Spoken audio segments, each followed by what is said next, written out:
Cette vidéo est sponsorisée par Brilliant. Il y a quelques années, j'ai réussi à fabriquer du bois transparent et j'avais trouvé ça vraiment cool. Mais pendant que je travaillais sur ce projet, j'étais tombé par hasard sur une autre histoire liée au bois que j'avais trouvée très intéressante aussi. Pour être plus précis, j'étais tombé sur cet article publié dans Nature, intitulé Transformation de bois naturel brut en un matériau de gros œuvre capable de performance élevée. Le titre en lui-même ne semblait pas plus spectaculaire que ça, mais les résultats étaient vraiment impressionnants. Et il disait avoir créé des morceaux de bois qui étaient plus résistants que l'acier, pour un poids égal. Mais ce que j'avais trouvé particulièrement intéressant, c'était un passage vers la fin de l'article.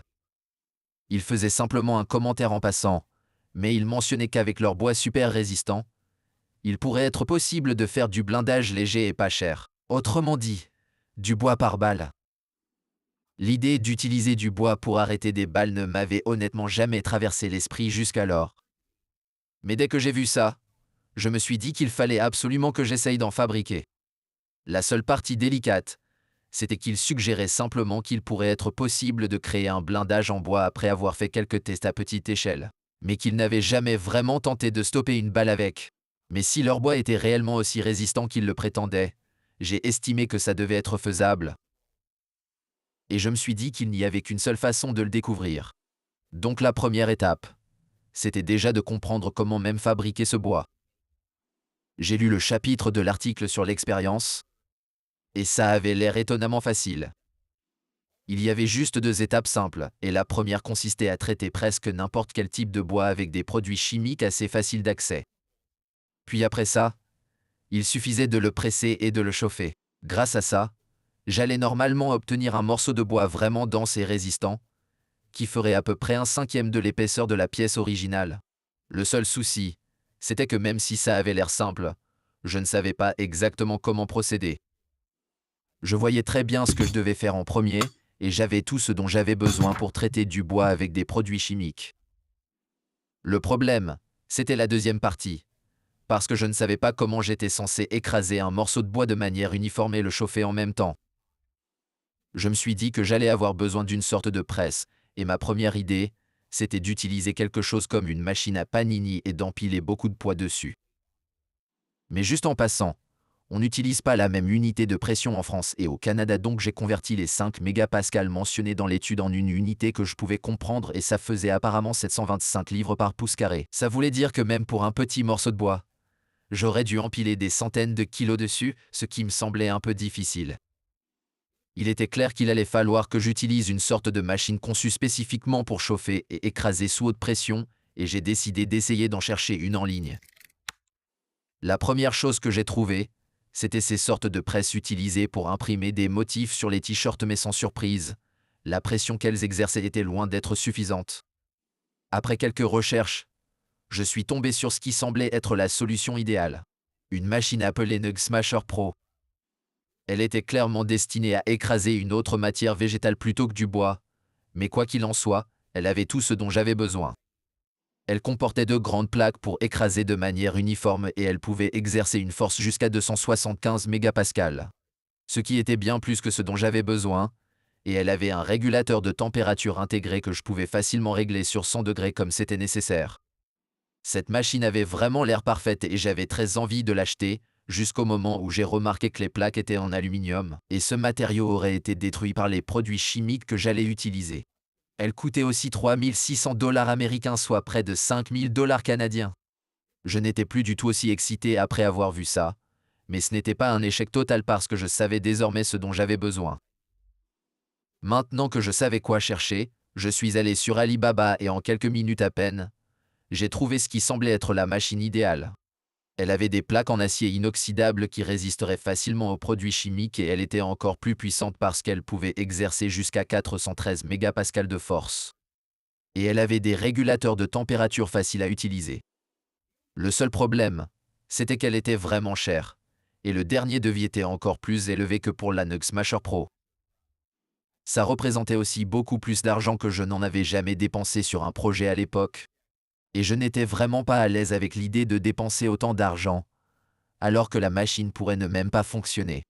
Mais j'ai décidé d'ignorer ma raison, Et après avoir dépensé 5 000 $ et attendu quelques mois, je suis devenu l'heureux propriétaire d'une boîte en bois extrêmement lourde.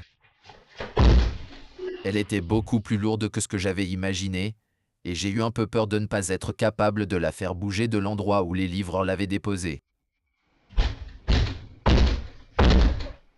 Avec l'aide de Reggie, on a pu la traîner jusque dans la pièce, et j'ai pensé que c'était le bon endroit pour l'ouvrir. Donc j'ai pris un couteau et j'ai commencé par couper toutes les attaches en plastique. Puis j'ai soulevé toutes les languettes en métal qui permettaient de maintenir le dessus de la caisse fermée et ensuite, je l'ai ouverte très lentement, dévoilant ainsi ma ravissante petite presse. J'ai soigneusement démonté le reste de la caisse et j'en ai sorti tout le plastique et tous les accessoires. Avec Reggie, nous nous sommes aussi cassé le dos pour mettre ce bloc de métal de 180 kg sur un chariot et là, j'ai commencé à être vraiment excité. Après des mois d'attente, j'avais enfin la presse juste sous les yeux et le moment était venu d'essayer de fabriquer du bois par balle. La toute première chose dont j'avais besoin, c'était du bois. Et d'après l'étude, on pouvait utiliser plusieurs variétés, comme du cèdre, du chêne, du peuplier et du pin. J'ai opté pour le bois de pin car cette variété avait donné de très bons résultats dans l'étude et que c'était de loin le moins cher et le plus facile à se procurer. Je suis juste passé rapidement à Home Depot. J'ai choisi l'un des plus beaux morceaux que j'ai pu trouver et cela m'a coûté environ 20 $. J'ai ensuite pris quelques mesures rapides et j'ai commencé à le découper en morceaux. Je voulais des pièces d'environ 12 cm de longueur, 3,5 cm de profondeur et 4,4 cm de largeur. C'était très proche de la taille typique des échantillons que l'article indiquait avoir utilisés et je me suis dit que pour mon premier essai, je devrais probablement faire exactement comme eux. Quoi qu'il en soit, une fois tous les morceaux découpés, je les ai poncés un peu pour les nettoyer et maintenant, mon bois était prêt à être traité. Je suis donc allé chercher un bécher d'1 litre et j'ai commencé par y verser à peu près 600 ml d'eau. J'ai activé la barre d'agitation et dès que j'ai vu un gros tourbillon, j'ai ajouté 80 g de déboucheur de canalisation à l'hydroxyde de sodium. Il s'est rapidement mis à se dissoudre, ce qui a généré beaucoup de chaleur, et au bout de quelques minutes il avait entièrement disparu. Quand le mélange semblait clair, j'ai pris ce sulfite de sodium que j'avais acheté sur Amazon et qui est censé être utilisé pour saler les œufs de saumon. Je n'étais pas sûr de ce que ça signifiait pour mon expérience, mais j'en ai versé 40,3 g dans le bécher et comme avec le déboucheur, j'ai attendu qu'il se dissolve. Ça a été plus vite que prévu et au bout de quelques minutes seulement, j'avais une solution assez claire et j'ai pu enlever la barre d'agitation. Ma solution chimique était alors prête et à ce stade-là, il fallait que j'y ajoute le bois. Donc j'ai soigneusement immergé l'un des morceaux et tout en le maintenant en place, j'ai ajouté de l'eau jusqu'à ce que le niveau atteigne la graduation d'1 litre. Après ça, j'ai mis un verre de montre bien lourd par-dessus pour maintenir le bois sous l'eau et il fallait ensuite que je fasse chauffer tout mon petit mélange. J'ai donc allumé la plaque chauffante et j'ai attendu qu'elle se réchauffe et au cours des 20 minutes suivantes, le liquide est devenu de plus en plus jaune.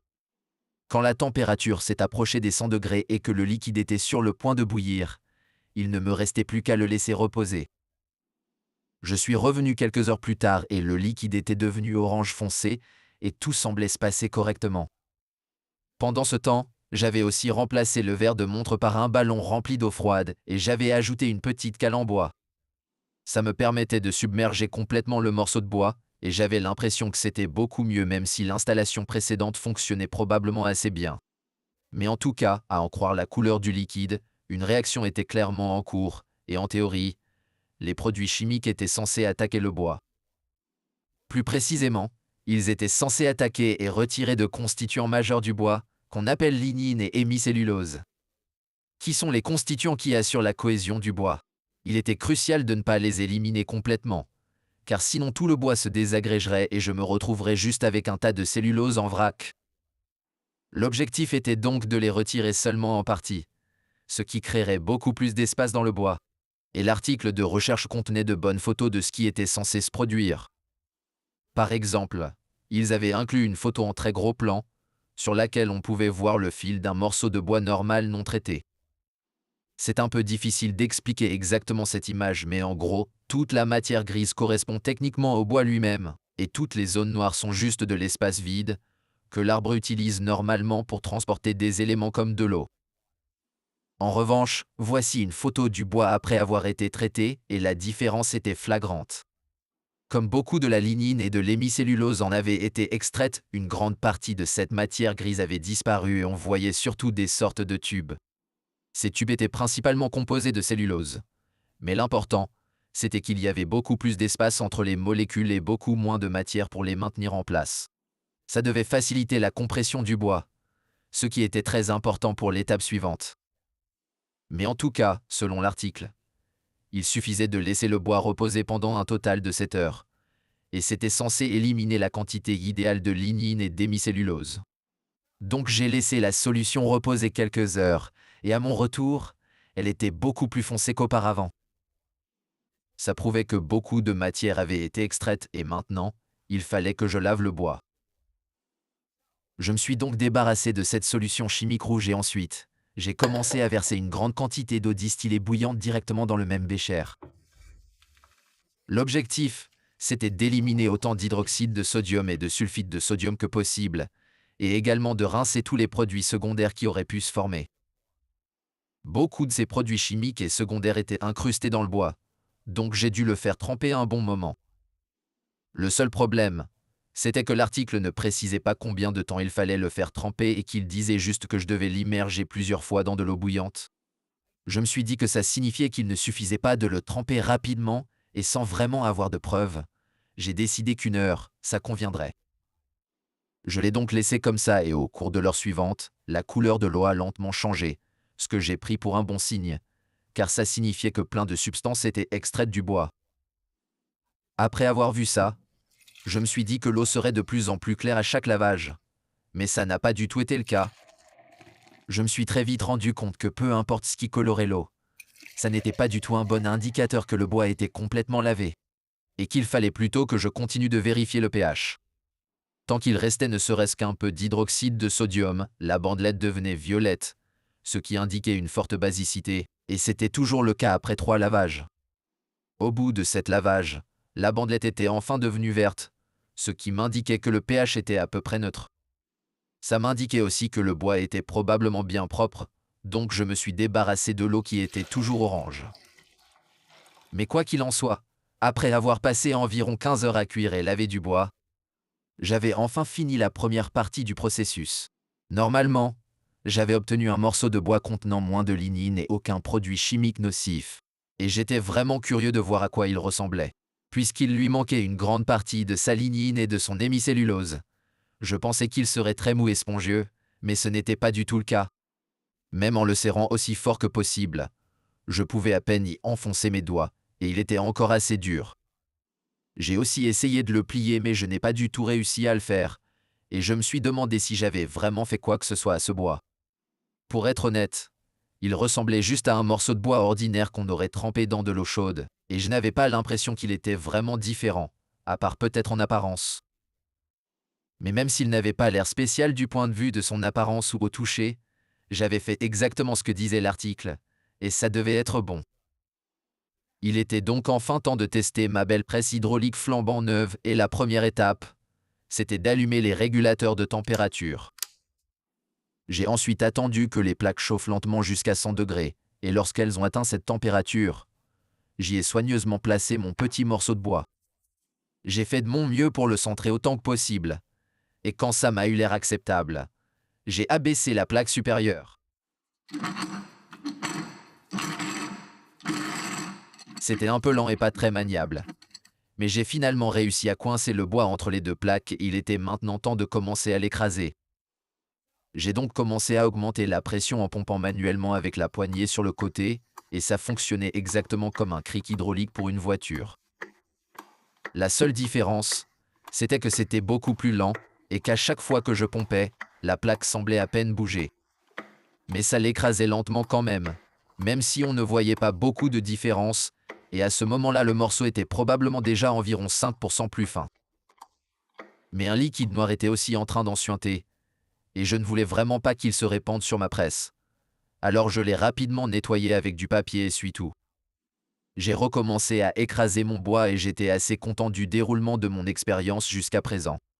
La presse réussissait à écraser mon morceau de bois beaucoup mieux que quand j'avais essayé avec mes mains, et c'était vrai que ça avait l'air bien plus facile que d'écraser un bout de bois normal. C'est logique, parce que comme je l'ai dit plus tôt, maintenant qu'il y avait moins de lignine et d'hémicellulose, il y avait beaucoup plus d'espace vide et la cellulose était moins bien maintenue. Donc avec la pression additionnelle, ces espaces vides étaient censés s'effondrer, comme le montrait l'article avec ses photos super intéressantes. Celle-ci, c'est bien sûr celle que j'avais montrée un peu plus tôt, et j'espérais qu'à l'échelle microscopique mon bois ressemblait actuellement à ça. Ça, par contre, c'est ce que j'essayais de lui faire, et il y avait une grosse différence. Tout cet espace vide avait presque entièrement disparu, et tous ces tubes de cellulose avaient été complètement aplatis. Les tubes aplatis s'étaient aussi tous entrelacés entre eux, et d'après l'article de recherche, c'était censé augmenter considérablement la résistance du bois. Bref, j'ai continué à écraser le bois, en espérant qu'il finirait par ressembler à la deuxième photo. Au début, tout avait l'air d'assez bien se dérouler. Le seul souci que j'ai eu, c'est qu'au moment où je suis arrivé à la moitié de l'épaisseur initiale, on aurait dit que quelque chose de mauvais se produisait sur le dessus. On aurait dit qu'une partie du bois se repliait sur lui-même et j'avais un peu peur qu'il soit en train de se briser ou quelque chose comme ça. Mais je me suis dit que ça ne devait probablement pas être un gros problème, et que ça devait être normal d'avoir quelques défauts lorsqu'on compresse un morceau de bois de cette manière. J'ai donc continué, et mon objectif était de le compresser à environ 20% de son épaisseur originale. Et j'y suis finalement arrivé quelques minutes plus tard. Le bois était incroyablement fin à ce moment-là, et même si je l'avais comprimé moi-même, j'avais quand même un peu de mal à croire que c'était un morceau de bois entier quelques minutes plus tôt. En dehors du fait qu'il était extrêmement fin, j'avais atteint la pression de 5 mégapascales que mentionnait l'article et apparemment, j'avais fini de le comprimer. Donc à présent, il ne me restait plus qu'à laisser mon morceau de bois là où il était, et toute l'eau qui était encore présente à l'intérieur devait normalement s'évaporer lentement. Mais en même temps, le bois lui-même était censé devenir progressivement plus résistant, grâce à l'action de la chaleur et de la pression. D'après l'étude, il se renforçait parce que tous ces tubes de cellulose aplatis et entrelacés devaient commencer à former des connexions à la fois entre eux et avec les tubes voisins. Ces connexions étaient techniquement de simples liaisons hydrogène faibles.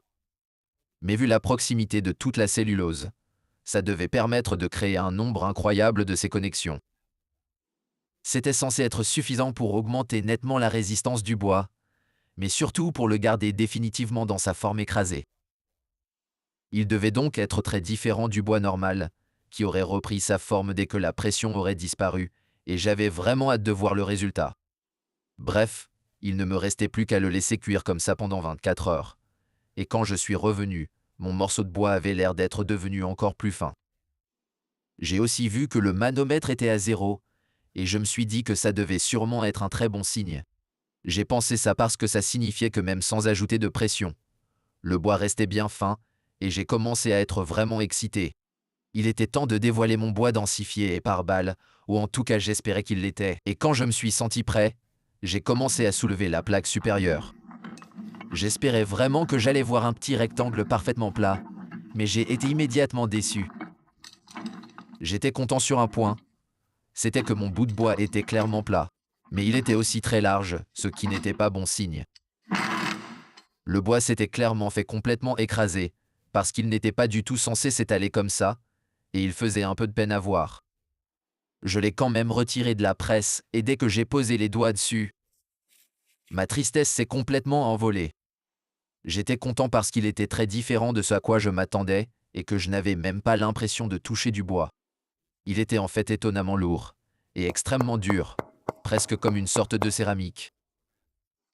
Mais en même temps, j'avais aussi un peu l'impression de toucher du plastique. Et c'était vraiment très cool.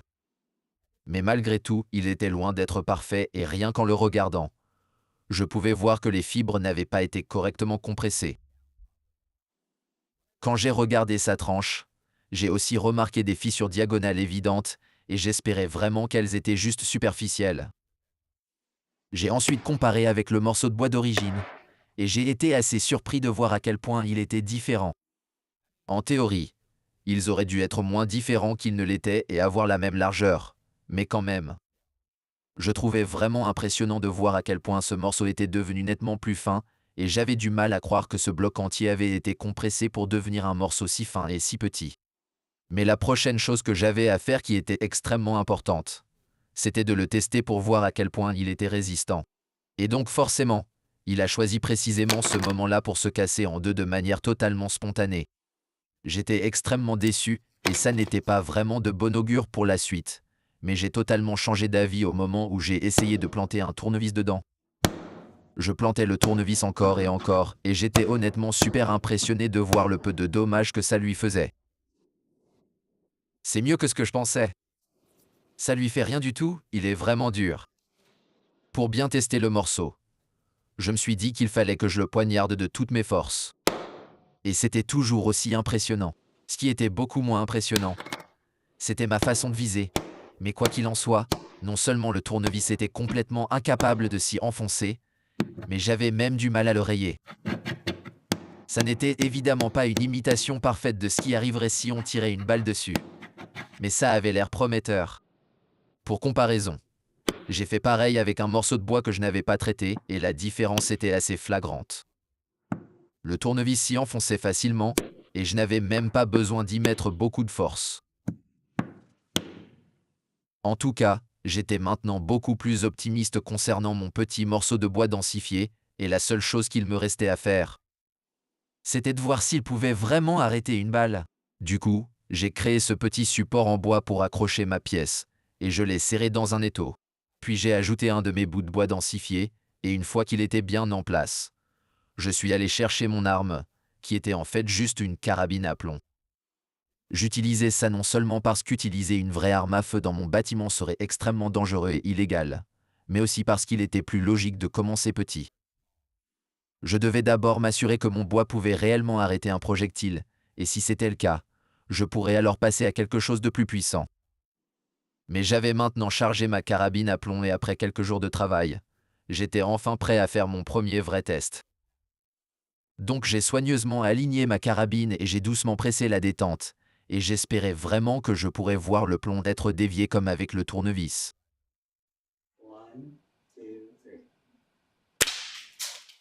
Mais ça ne s'est absolument pas passé comme ça. C'était un tel échec que ça en deviendrait presque comique. Les images à haute vitesse que j'avais prises étaient totalement inutiles aussi, et j'avais un peu honte d'avoir ne serait-ce qu'installé la caméra. Puis j'ai regardé la vidéo de la caméra derrière la pièce. Et apparemment, elle avait tout simplement explosé. Je n'avais même pas l'impression qu'elle avait essayé de stopper le plomb, et c'était honnêtement assez triste à voir. Surtout après avoir dépensé des milliers de dollars et attendu des mois pour faire cette expérience.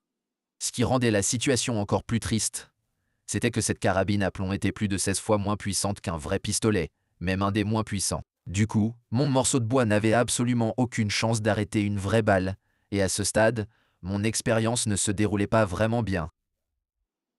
Mais malgré tout, j'avais quand même conscience que ce n'était que mon premier essai et que la pièce que j'avais fabriquée n'était pas exactement de la meilleure qualité. J'avais clairement compris ça quand elle s'était spontanément cassée en deux, et il y avait manifestement de nombreux points que je pouvais améliorer. Cela dit, j'étais vraiment impressionné par sa capacité à bloquer le tournevis, et pour moi, ça prouvait qu'elle était suffisamment dure pour potentiellement arrêter un projectile. Donc j'en ai conclu que tout ce qu'il me restait à faire, c'était de la rendre plus robuste et de l'empêcher d'exploser. Et j'avais quelques idées que je pensais être vraiment efficaces. Le seul souci, c'était que tout de suite après cette expérience, j'ai dû déménager dans mes nouveaux locaux et que j'ai complètement démonté ce labo. J'ai ensuite dû construire un tout nouveau laboratoire, et je n'ai pu recommencer à travailler sur ce projet que 6 mois plus tard. Mais quoi qu'il en soit, je m'y suis remis immédiatement, et la première chose vraiment complexe que j'avais hâte d'essayer, c'était simplement d'utiliser un bout de bois beaucoup plus grand. En vrai, c'était un changement tout simple, mais j'avais vraiment l'impression que ça ferait une grande différence, et j'expliquerai bientôt pourquoi. Donc, la toute première chose que je devais faire, c'était de traiter mon bois, et j'ai procédé à peu près de la même façon qu'auparavant, parce que je ne pensais pas qu'il y avait eu de problème avec cette étape chimique. La seule chose que j'ai faite un peu différemment, c'était que j'ai utilisé un bécher beaucoup plus grand et que je l'ai maintenu avec des tubes en verre. De cette manière, le bois restait complètement immergé tout le temps et après l'avoir chauffé pendant 7 heures, la solution était devenue presque noire. J'ai ensuite démonté toute mon installation. J'ai soigneusement retiré le bois et je l'ai lavé pour enlever tous les produits chimiques, et après 15 heures de travail, je me retrouvais avec un bloc de bois mouillé. Il avait la même apparence et la même texture qu'à la première tentative, la seule différence étant qu'il était plus grand, et je l'ai installé dans la presse hydraulique. Mais cette fois, j'ai mis le fil du bois face à la caméra, et quand j'ai commencé à procéder comme ça, tout a changé. Pour moi, il était assez évident que le principal problème venait de l'étape de la compression, et j'avais plusieurs idées que j'avais envie d'essayer. La première, c'était de faire de mon mieux pour le centrer parfaitement sur la plaque, et j'avais fait quelques marques pour savoir exactement où le placer. J'utilisais aussi une règle, pour pouvoir m'assurer qu'il était bien placé, ce qui était très différent de la dernière fois où je l'avais centré uniquement à vue d'œil. Une fois que le bois était bien en place, j'ai abaissé la plaque supérieure, et c'était à ce moment-là que j'espérais que le fait d'utiliser une plus grande pièce serait utile. C'était parce qu'avec une plus grande surface, la plaque supérieure serait en contact avec un plus grand espace, et en théorie, ça devait aider à la garder à niveau. C'était quelque chose auquel je n'avais même pas pensé lors de la première tentative, car je pensais que la plaque supérieure était fixe. Mais je me suis rendu compte plus tard qu'apparemment, elle pouvait basculer. J'ai également remarqué ça en revisionnant attentivement les vidéos que j'avais faites, et j'ai clairement vu la plaque basculer très légèrement juste avant que les choses commencent à mal tourner. C'était juste un tout petit décalage, probablement pas plus d'1 ou 2 degrés. Mais écraser le bois avec un angle, aussi léger soit-il, poserait vraiment problème parce que ça le pousserait vers un côté, ce qui le ferait presque certainement s'étaler. C'était particulièrement probable si la pièce était très décentrée, comme c'était le cas avec ma première tentative, et si la plaque supérieure était en équilibre sur un petit morceau de bois seulement. Donc en gros, l'inclinaison était le principal problème que je cherchais à éviter, et j'avais vraiment l'impression que le fait d'utiliser une pièce plus grande et de m'assurer qu'elle était parfaitement centrée aurait beaucoup d'effets. Mais en plus de ce changement, j'ai aussi décidé de ne pas préchauffer les plaques à 100 degrés et d'essayer d'écraser le bois beaucoup plus lentement. Je pensais que ça donnerait plus de temps à l'eau pour être poussée hors du bois, évitant ainsi toute pression à l'intérieur qui pourrait s'accumuler et potentiellement l'endommager. Et tout avait l'air de bien se passer jusqu'à présent. On aurait dit que le bois devenait simplement plus fin et c'était exactement ce que j'espérais. Mais au fur et à mesure que je continuais, le bois a commencé à s'étaler et il semblait que je ne pouvais rien faire pour arrêter ça. Le fait de procéder plus lentement ne changeait rien non plus, et en regardant le côté de mon morceau, j'ai vu quelque chose d'horrible. Il avait aussi commencé à se replier sur lui-même comme la première fois, mais j'avais l'impression qu'il le faisait un peu moins, et je me suis dit que c'était probablement normal. Donc j'ai continué et finalement, le bois avait l'air d'avoir atteint sa limite. Et au lieu de se densifier, il se contentait de s'aplatir sur les côtés. La pression sur le manomètre était aussi vers 5 mégapascales à ce moment-là, donc quand j'ai vu ça, je me suis dit que c'était le moment de commencer à le faire cuire.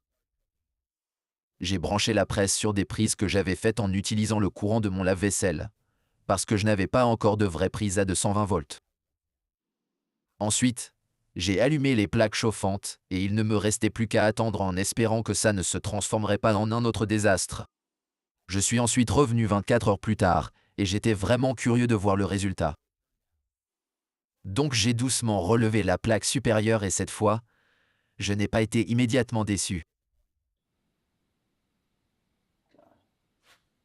Le bois est encore super chaud. Mais ça a l'air plutôt pas mal. Il y avait certainement encore pas mal de problèmes, et il y avait à nouveau ces fissures diagonales comme avant.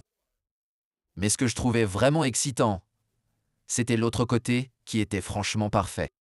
Ce côté-là n'avait pas l'air d'être fissuré du tout, et la partie supérieure était également très belle. En fait, il ressemblait beaucoup au pain original avec lequel j'avais commencé, sa texture n'était pas bizarre, et il n'y avait aucun écart entre les fibres. Cette partie a l'air vraiment bien. Elle est parfaite.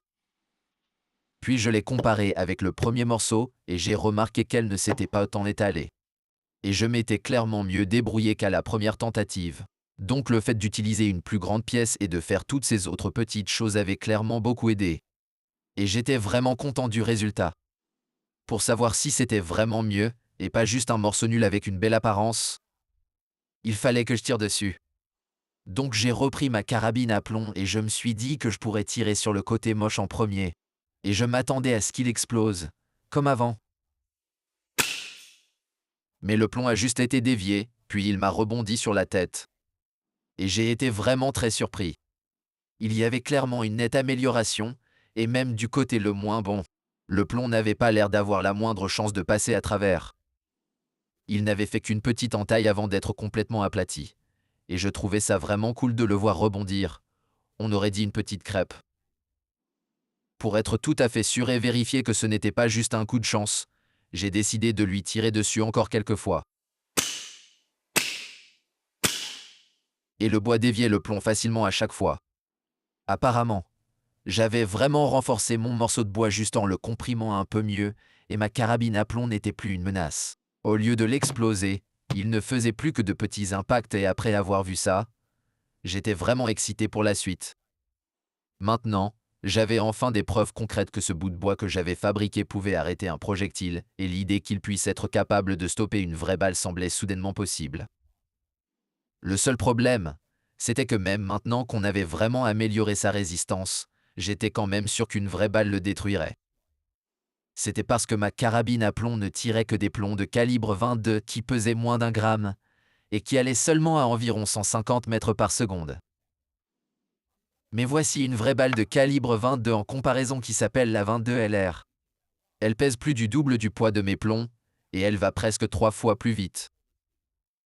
En théorie, ça voulait dire que cette balle pouvait avoir 16 fois plus d'énergie que mes plombs et honnêtement, je ne pensais pas que mon morceau de bois ferait le poids. Il aurait peut-être survécu à un projectile qui aurait eu 2 ou 3 fois plus d'énergie, mais plus de 16 fois, c'était un truc de fou. Je ne sais pas pourquoi, mais je croyais quand même que ce bois pourrait y arriver. Mais il allait vraiment falloir que je le renforce encore plus. J'étais persuadé que la seule façon de réussir, c'était d'empêcher le bois de s'étaler tel qu'il le faisait actuellement. Si je réussissais à faire ça, non seulement j'obtiendrais quelque chose de nettement plus dense et de bien plus solide, mais le bois devrait aussi être de bien meilleure qualité en général, sans aucune de ces fissures diagonales. Je pensais vraiment que si j'arrivais à l'améliorer, ça suffirait pour stopper au moins une 22 LR. Et j'avais des idées qui pouvaient marcher. Mais pour simplifier, rien de tout ce que j'essayais ne fonctionnait. Après plusieurs semaines à tester des choses différentes, je commençais à perdre la tête. J'avais essayé tout ce à quoi je pouvais penser, tant sur le plan chimique qu'au niveau de la compression, et j'ai fini par me dire que le problème venait peut-être du bois lui-même. J'ai vraiment commencé à penser que le pin n'était peut-être pas un bon choix et que c'était un bois trop tendre pour conserver sa forme. Et dans un dernier effort, j'ai essayé d'utiliser du chêne, qui est un bois dur. Mais encore une fois, ça n'a semblé faire aucune vraie différence, et le bois continuait à s'écraser. Quand j'ai vu ça, j'ai honnêtement eu très envie de tout abandonner. Mais en même temps, je commençais à me dire qu'il était quand même vraiment bizarre que l'étude ne mentionne absolument rien à ce sujet. Je me suis aussi rendu compte à ce moment-là qu'ils ne montraient leur presse que sous forme de dessin. Ce qui m'a fait penser que pendant tout ce temps, ils utilisaient peut-être quelque chose de plus sophistiqué que ma simple presse. Je ne sais pas du tout si c'est le cas, mais j'avais le sentiment qu'ils avaient forcément dû utiliser quelque chose qui leur permettait d'éviter cet étalement. Après avoir passé 30 minutes à faire n'importe quoi sur Fusion 360, j'ai réussi à créer ces deux pièces. Je les ai envoyées à une usine de fabrication et après quelques semaines, je suis devenu l'heureux propriétaire de ce morceau d'acier inoxydable. J'espérais qu'il allait résoudre tous mes problèmes comme par magie, et mon idée était super simple. Tout ce que j'avais à faire, c'était de mettre mon morceau de bois traité à l'intérieur, puis de mettre ce bout d'acier inoxydable par-dessus. Je pourrais alors mettre tout le dispositif dans ma presse et maintenant, il serait absolument impossible pour le bois de s'écraser sur les côtés. Je pensais qu'il n'y avait aucune chance que cette technique échoue et j'ai immédiatement commencé à préparer un nouveau morceau de bois. La seule partie délicate cette fois-ci, c'était que si je voulais que le bois s'ajuste parfaitement à mon moule, il fallait que ses dimensions soient exactes. Dans un monde idéal, J'aurais juste prédécoupé le bois aux bonnes dimensions pour qu'il rentre parfaitement dans le moule, mais ce n'était pas possible car il gonflait pendant le traitement. Après avoir fait plusieurs tests, j'ai constaté que le taux de dilatation était assez aléatoire et qu'il dépendait de plusieurs facteurs comme la quantité d'humidité dans le bois avant le traitement, ce qui était impossible à prévoir de manière fiable. Il fallait que j'attende de l'avoir traité avant de le découper, donc j'ai fait tremper puis rincer mon bois normalement. Puis quand j'ai jugé que j'avais extrait autant de produits chimiques que possible, je l'ai passé dans ma pauvre scie à ruban. Ce n'était pas une très bonne idée de découper du bois alors qu'il était humide et potentiellement plein de produits chimiques, mais je n'avais pas vraiment le choix. Mais jusqu'à présent, tout semblait se passer relativement bien, jusqu'à ce que je finisse de découper mon bois et que je remarque quelque chose d'étrange. La majorité de l'intérieur du bois avait l'air d'être encore totalement sèche, et elle n'avait pas du tout l'air d'avoir été traitée. Au début, je me suis dit que la friction du ruban de la scie avait peut-être juste séché le bois, mais ça n'avait aucun sens, puisqu'il restait encore une ligne parfaitement humide en haut et en bas de mon morceau. Quoi qu'il en soit, j'espérais simplement que tout se passerait bien, et je l'ai soigneusement placé dans mon nouveau moule. Puis, j'ai ajouté le gros bloc de métal par-dessus et maintenant, il fallait que je place tout ça dans ma presse. Pour ce faire, je l'ai placé prudemment et j'ai aligné tous les bords du mieux que j'ai pu. Comme ça, il serait parfaitement centré entre les plaques, et une fois qu'il était bien placé, j'ai abaissé la plaque supérieure. Une fois que tout était en place et que tout était prêt, il ne me restait plus qu'à commencer à l'écraser. Cette fois, je n'avais pas du tout à m'inquiéter que ça s'étale sur les côtés et je pouvais aller beaucoup plus vite. Tout se déroulait 1 million de fois mieux que pour toutes les tentatives que j'avais faites auparavant. En plus, vu la quantité d'eau qui sortait, je me suis dit qu'il était impossible que l'intérieur du bois puisse ne pas être traité. Au total, j'ai réussi à en récupérer quelques centaines de millilitres, et je pense que c'est beaucoup trop pour ne provenir que de la partie externe du bois, mais on ne sait jamais. Quoi qu'il en soit, j'avais enfin terminé, et au cours des heures suivantes, je suis revenu toutes les 20 minutes pour rajouter de la pression. Je n'avais pas fait ça pendant mes premières tentatives, mais après tous mes échecs, j'avais appris que c'était important.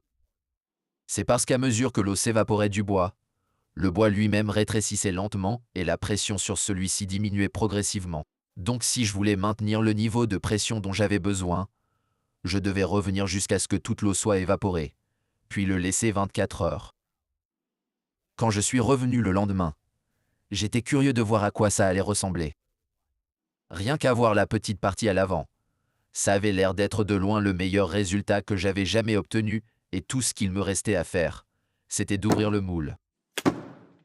La seule chose qui m'inquiétait un peu, c'était toute cette matière noire et gluante, et j'avais vraiment peur qu'à cause d'elle, les deux pièces de métal soient complètement collées ensemble. Ça aurait été un vrai cauchemar à démonter, mais heureusement pour moi, ça n'a pas été le cas. À l'intérieur, j'ai vu un superbe morceau de bois densifié qui était de loin le meilleur résultat que j'avais jamais obtenu. Regarde-moi ça. Ça a l'air bien.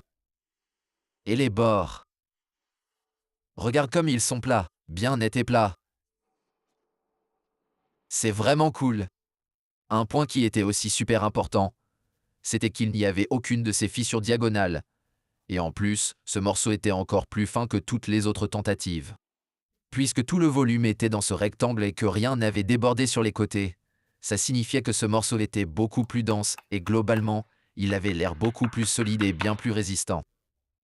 J'étais vraiment très impressionné, et après avoir passé tant de temps à tourner en rond à essayer de faire quelque chose qui avait l'air si simple, j'avais enfin fait des progrès significatifs et j'avais l'impression que ce morceau était presque parfait. J'avais vraiment l'impression que je ne pouvais plus faire grand-chose pour l'améliorer, et j'ai senti qu'il était enfin temps de faire un vrai test.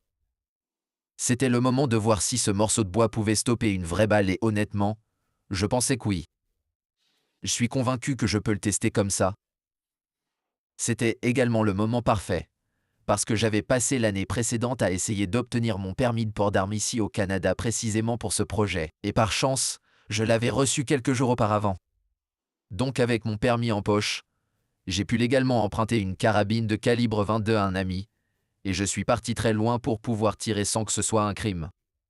En théorie, j'aurais pu aller dans un stand de tir pas loin ou quelque chose du genre.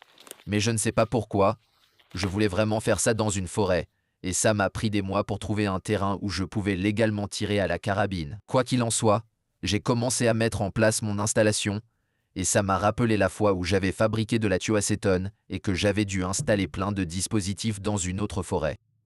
Cette fois, c'était même pire car il faisait beaucoup plus froid et humide. Ça n'arrêtait pas de pleuvoir et il me restait encore plein de choses à installer. Mais ça n'allait quand même pas trop mal parce que sur le trajet, j'étais passé prendre mon ami Evan, qui a la chaîne Côte Bulette, et qu'il a pu me donner un coup de main. Le seul côté un peu triste, c'était qu'il n'était pas du tout habillé convenablement et que sa première expérience au Canada, c'était dans cette forêt froide et humide. Mais on a fini par réussir à installer toutes les caméras, et il était temps de placer le bois. Pour ce faire, j'ai choisi une technique très sophistiquée, c'est-à-dire du gorilla tape et un gros bloc de polystyrène. Puis Evan a calé un bâton derrière pour l'empêcher de basculer en arrière et à ce moment-là, j'étais enfin prêt à faire mon premier vrai test. Maintenant, tout ce qu'il me restait à faire, c'était de vraiment viser correctement pour toucher le bois et de ne surtout pas détruire mes caméras qui étaient dangereusement proches.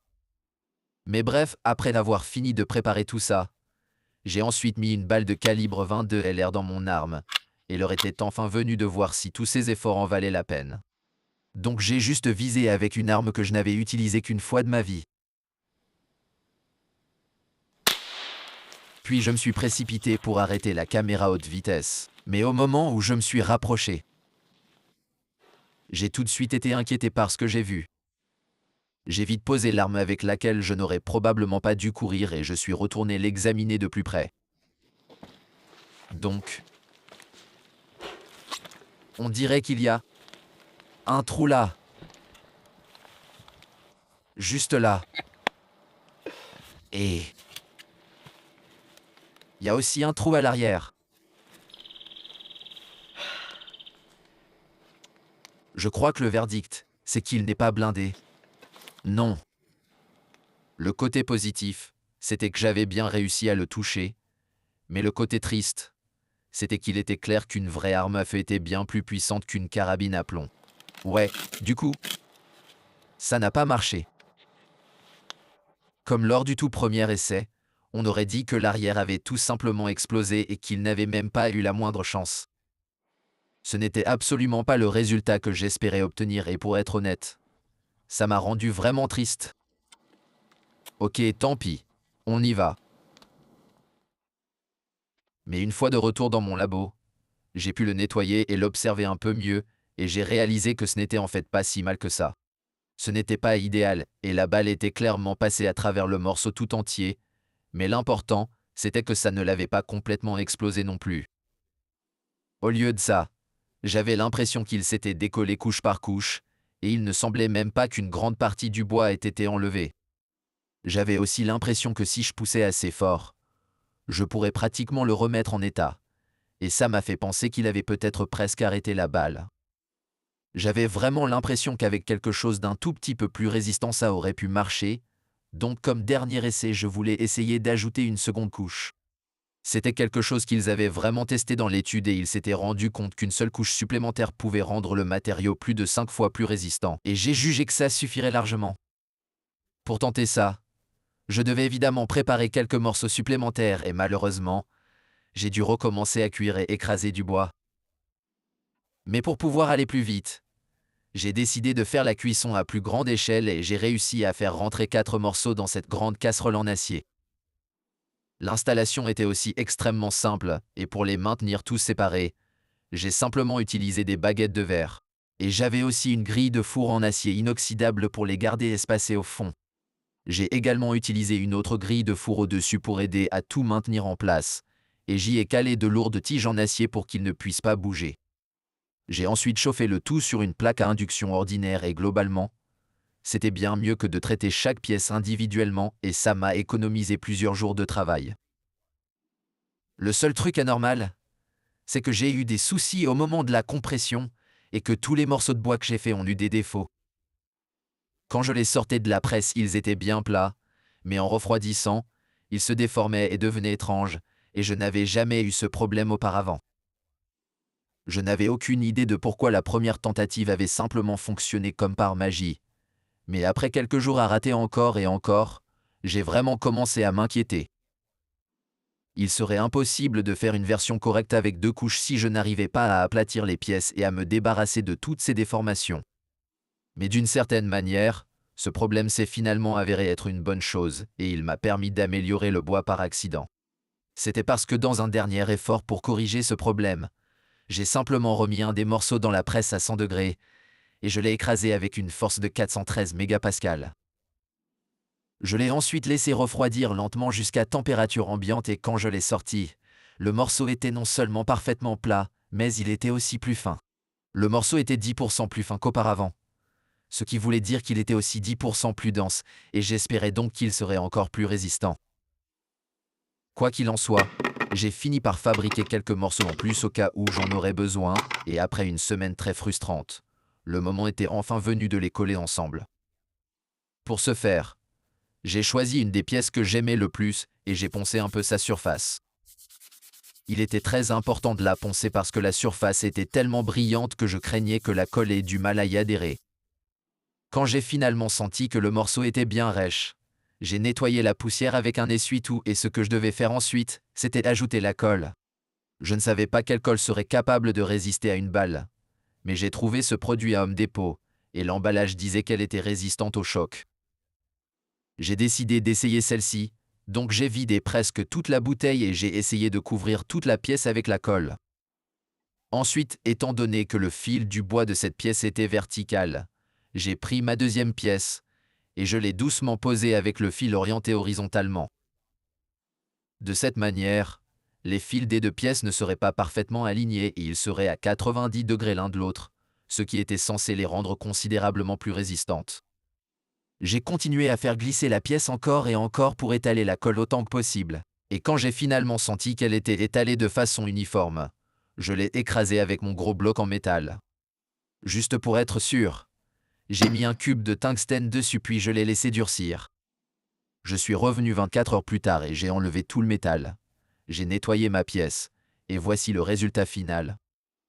Ce que j'avais maintenant, c'était un beau bloc de bois densifié, et à première vue, il n'avait honnêtement pas l'air beaucoup plus résistant. Mais au toucher, la sensation était réellement différente et je ne suis pas sûr de savoir comment la décrire. Il y avait un petit quelque chose qui lui donnait l'air bien plus solide et nettement plus résistant que la pièce d'une seule épaisseur. J'avais vraiment l'impression qu'il serait effectivement capable d'arrêter une balle de calibre 22 et que ce ne serait pas un échec lamentable comme l'autre bloc. Et bien sûr, il n'y avait qu'une seule façon de le savoir, donc je suis retourné dans la forêt et cette fois, c'était horrible pour une autre raison. Ça m'avait pris tellement longtemps pour préparer le bois que toute la neige avait disparu, et elle avait été remplacée par des millions de moustiques et de mouches noires. C'est de la folie. Un spray tout entier d'insecticides ne semblait pas faire quoi que ce soit et pour survivre, on a juste dû travailler le plus vite possible. Mais le côté positif, c'était que j'avais fabriqué un bien meilleur système de fixation pour mon bout de bois, et je l'ai coincé dans ce truc métallique. Je l'ai ensuite enfoncé dans un morceau de mousse bien plus solide et plus lourd, et il était enfin temps de lui tirer dessus. C'est bon, c'est tout ce dont on a besoin. J'y crois. Je pense que ça va marcher, je pense que ça va le faire. J'ai ensuite mis une balle dans le fusil. Et je me suis préparé à tirer. Encore une fois, j'espérais que je n'allais pas tirer complètement à côté. Puis j'ai couru pour aller éteindre la caméra haute vitesse. Contrairement à l'autre fois, je n'ai pas été immédiatement déçu, car je n'ai pas vu de trou net comme je l'avais fait avant. Cette fois, il semblait que la balle avait fracturé l'avant et je ne sais pas pourquoi. Ça me semblait être un bon signe. Je sais pas si elle est passée à travers. Non, je pense pas que ça soit passé. Elle est passée à travers. Non. Pourquoi? Quand j'ai vu ça, j'étais honnêtement un peu frustré, parce que je pensais vraiment que ça allait marcher. Sérieusement. Je commençais aussi à penser que ce projet était peut-être complètement désespéré parce que si je ne pouvais même pas arrêter une 22 LR, je n'avais aucune chance de fabriquer quelque chose qui soit un tant soit peu par balle. Directement à travers. Sérieux? Ah non. Mais attends, ça l'a stoppé. Ça l'a arrêté. Mais du coup, la fissure à l'arrière. Ça a juste absorbé toute l'énergie. Si tu regardes jusqu'où la balle est allée. Tu vois, on dirait que le bois ressort de la même distance que la profondeur jusqu'où la balle est allée. Donc ça a vraiment réussi à l'arrêter. Oh mon Dieu! Est-ce que j'ai réussi? Apparemment. J'avais simplement perdu espoir bien trop tôt et avec 2 couches de bois densifiées. J'avais techniquement arrêté la balle de 22 LR. Je trouvais que c'était vraiment cool. Mais en même temps, je n'avais pas l'impression d'avoir suffisamment bien réussi parce que l'arrière était quand même fendu. J'avais un peu peur que ça puisse arriver et c'était la raison pour laquelle, juste au cas où, j'avais aussi fabriqué une version à 3 couches. En théorie, elle devait être plus résistante que celle à 2 couches, et je pensais qu'elle résoudrait tous mes problèmes. Mais en même temps, je me disais aussi que c'était ma toute dernière chance de réussir. Parce que si j'ajoutais encore plus de couches, ça la rendrait beaucoup trop épaisse. Elle était toujours plus fine qu'une des pièces non traitées avec lesquelles j'avais commencé, mais je sentais que c'était la limite absolue à ne pas franchir. Si ça ne marchait pas, je devrais chercher une autre solution, mais il était plus probable que j'abandonne tout simplement. D'accord. Je pense que c'est bon. Mais à ce moment-là, j'étais prêt pour l'essai, donc j'ai visé prudemment avec le fusil. Et cette fois, j'ai super mal visé. J'ai fini par rater un peu mon coup, ce qui était un peu triste. Mais par contre, le résultat n'était pas triste du tout. On aurait dit que la balle n'avait même pas traversé la première couche, donc pour confirmer que c'était bien le cas, j'ai tiré une nouvelle fois. Qu'est-ce qui s'est passé?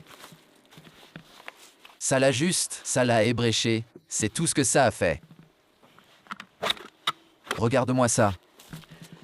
C'est tout.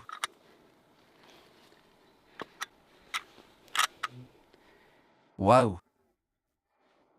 C'est même pas fendu. On dirait donc que 3 couches étaient effectivement plus efficaces que 2, et en regardant au ralenti, la balle de calibre 22 LR semblait ne pas avoir la moindre chance.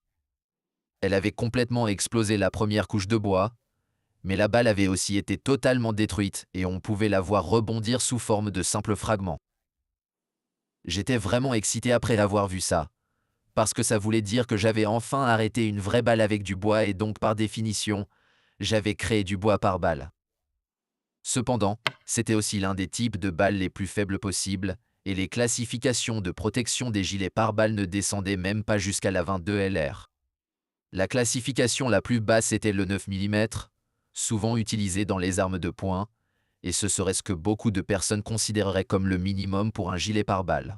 Ce qui me faisait peur, c'était qu'une balle de 9 mm était nettement plus grosse et que par rapport à la 22 LR, elle aurait environ 2,5 fois plus d'énergie.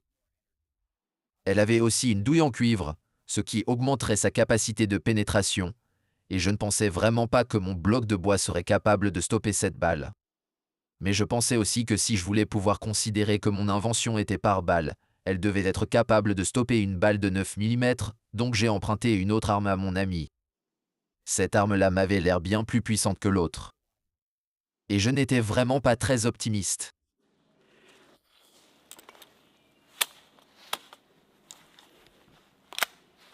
Bon. J'ai enlevé le cran de sûreté. Avec ça, mon pauvre bois va juste disparaître.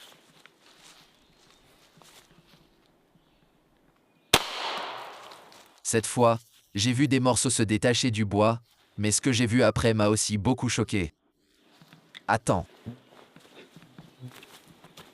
Waouh, ça l'a stoppé. Ça l'a arrêté pour de vrai. Comment c'est possible? Elle est là. Elle est toute aplatie.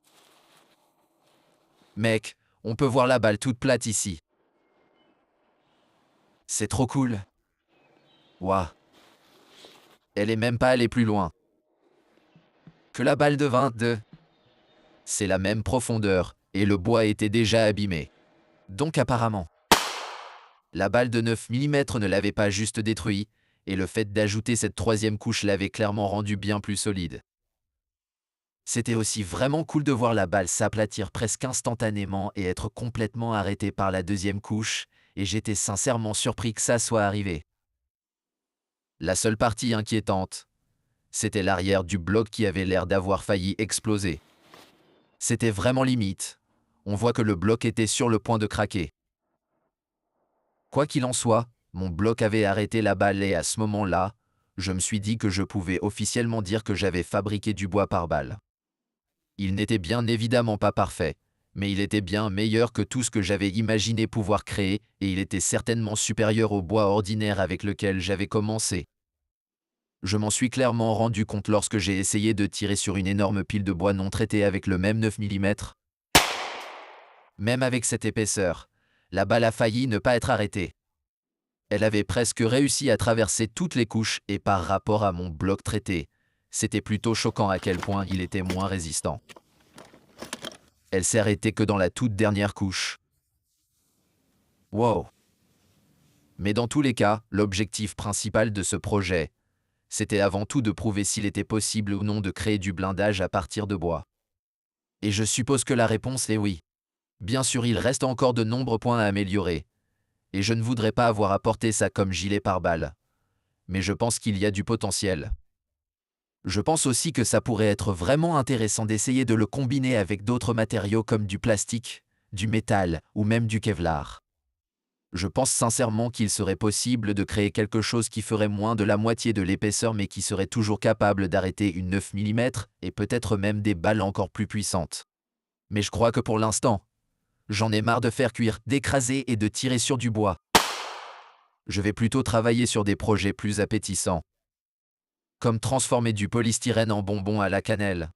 Du coup, on peut dire que ce projet s'est avéré être beaucoup plus fastidieux que je ne le pensais au début et en fin de compte, j'ai eu besoin de faire plus que juste de la chimie pour y parvenir. C'est en fait l'une des principales raisons pour lesquelles ça m'a pris tant de temps à terminer. Et je me rends compte que mon manque de compétences générales en dehors de la chimie a retardé au moins quelques-uns de mes autres projets. Donc récemment, j'ai décidé de travailler dur pour devenir meilleur en maths, en physique et en programmation. Et heureusement, j'ai trouvé une technique amusante, facile et gratuite pour faire ça. Plus précisément, j'ai commencé à utiliser Brilliant, et je pense que c'est la meilleure façon d'apprendre les maths, la science des données et l'informatique. Non seulement leurs leçons sont super concises et très intéressantes, mais elles sont aussi toutes interactives, et je trouve que ça les rend bien plus amusantes et bien plus ludiques. De plus, ce que j'aime vraiment avec Brilliant, c'est que toutes leurs leçons sont divisées en plusieurs petites sections, ce qui me permet d'avancer sur chaque sujet à mon propre rythme. C'est parfait pour moi parce que des fois, j'ai juste 5 minutes de temps en temps, mais j'ai quand même pu progresser. Tout particulièrement, je travaille sur le cours de programmation avec Python et même si je viens de commencer, j'ai déjà appris plein de choses. J'ai aussi fait beaucoup d'erreurs. Mais ce qui est vraiment sympa, c'est qu'à chaque fois que je me suis trompé, il y avait une explication super utile. Bref, tout ça pour vous dire que j'aime beaucoup apprendre avec Brilliant. Si vous avez envie d'apprendre quelque chose de manière ludique, je vous conseille vivement de tenter l'expérience. En ce moment, vous pouvez également essayer tous les cours de Brilliant gratuitement pendant 30 jours en allant simplement sur brilliant.org/nailred ou en cliquant sur le lien dans la description. De plus, les 200 premières personnes qui s'inscrivent en utilisant mon lien auront 20% de réduction sur l'abonnement premium annuel.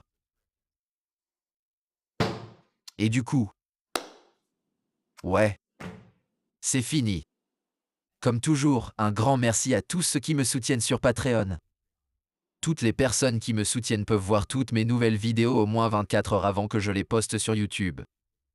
Vous aurez aussi accès à toutes les anciennes vidéos que j'ai retirées, et avec 5 $ ou plus votre nom défilera à la fin comme vous pouvez le voir ici.